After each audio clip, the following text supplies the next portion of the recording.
Hello guys, welcome to interior and construction creation. স্ক্রিনে আমরা যে ডিজাইনটি দেখতে পাচ্ছি এটি একটি 13 তলা ভবনের ডিজাইন, যেখানে 11, 12 ও 13 তলাতে আমাদের অতিরিক্ত একটি লিফট কোর বানাতে হবে বিল্ডিংয়ের কাজ শেষ হওয়ার পরে। তো আমরা এই বিল্ডিংয়ে লিফট কোর করব এবং একটি সিঁড়ির কাজ করব। এখানে সিঁড়ি ও লিফটের কাজ করতে হলে আমাদের 11 তলা, 12 তলা এবং 13 তলার ছাদ কাটতে হবে।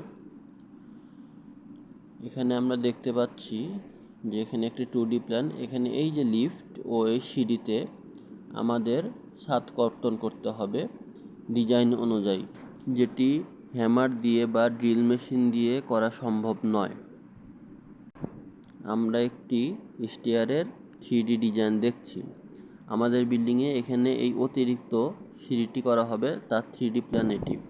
তো এখন এই কাজটি করতে হলে আমাদের এই 3টি ফ্লোরের স্ল্যাব কাটতে হবে, যার জন্য আমরা কোর কাটিং মেশিন দ্বারা এই স্ল্যাবগুলো কাটব। স্ক্রিনে দেখানো মেশিনটিকে কোর কাটিং মেশিন বলা হয়। এই কোর কাটিং মেশিন দিয়ে কাজ করার আগে আমাদের যেটি করতে হবে সেটি হচ্ছে, ভিডিওতে দেখা যাচ্ছে এখানে আমরা স্টিল পাউচ দিয়ে যে অংশটুকু কোর কাটিং করব সেই জায়গাতে ভালোভাবে সাপোর্ট দিয়ে নিয়েছি। জানি কোর কাটিং করার সময় আমাদের এখানে এই স্ল্যাবটাকে আমরা খুব ধীরে সুস্থে কাটতে পারি এবং কোনো দুর্ঘটনা না ঘটে।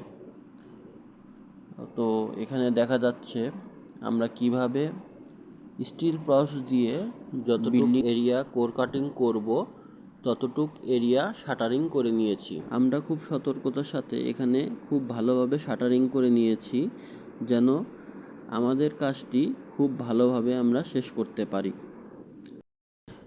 আর্কিটেকচারাল ডিজাইনের জন্য আমাদের এই কাজটি করতে হচ্ছে।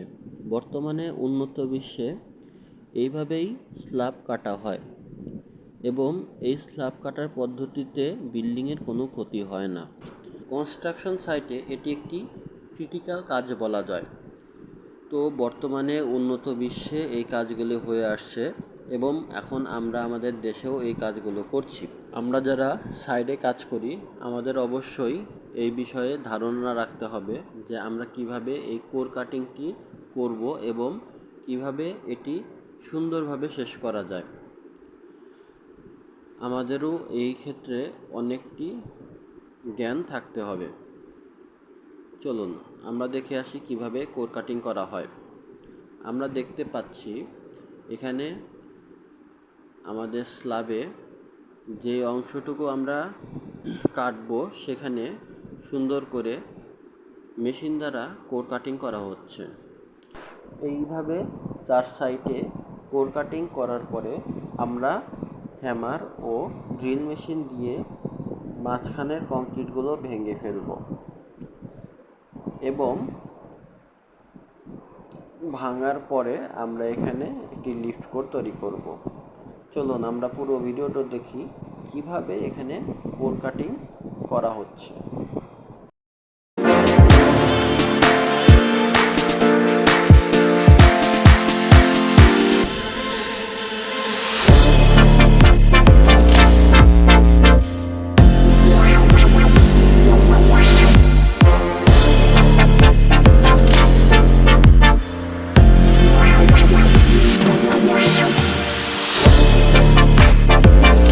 তো আশা করি আপনারা বুঝতে পেরেছেন কিভাবে কোর কাটিং করা হয়।